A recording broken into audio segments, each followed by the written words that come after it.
които правят тези за колонията, а не за сезона. Пак сме тук. Днес ще покажем как слагаме летодържателите.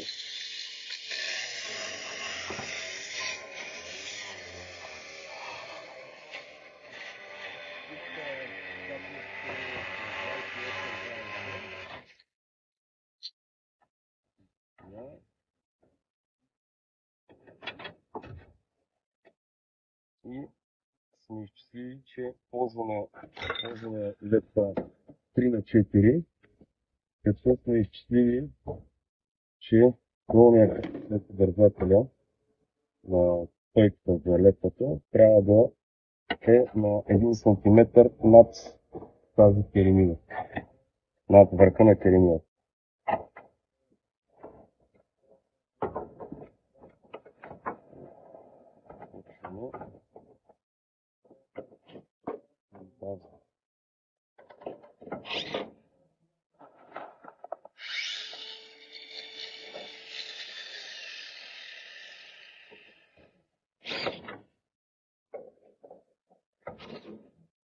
Монтираме долу, монтираме и горе. Тук слагаме канат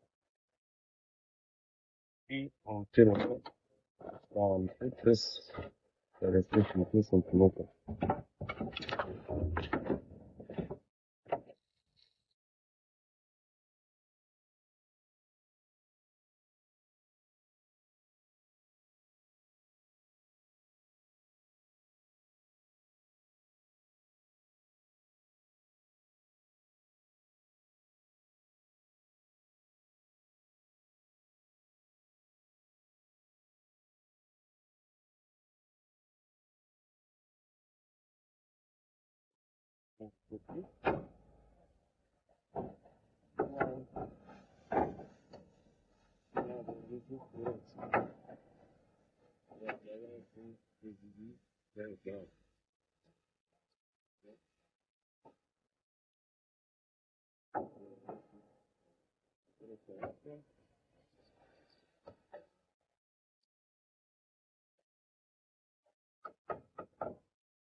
Каната минава около 1 см над керемида.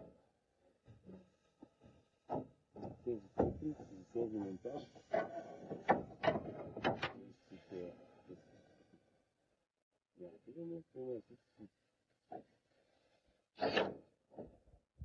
покрив 100 квадрата, нареди се за целия, тук една керемида по 100. Вървим към завършване на покривът, шивките, колините. След като сме сложили летодържателите и летвите, слагаме скобите на всяка отрязана керемида. Срещам видео и завързваме. Това гарантира, че отрязаната керемида, тъй като няма как да се закрепи за летвата, ще стои на мястото си и няма да се изсува.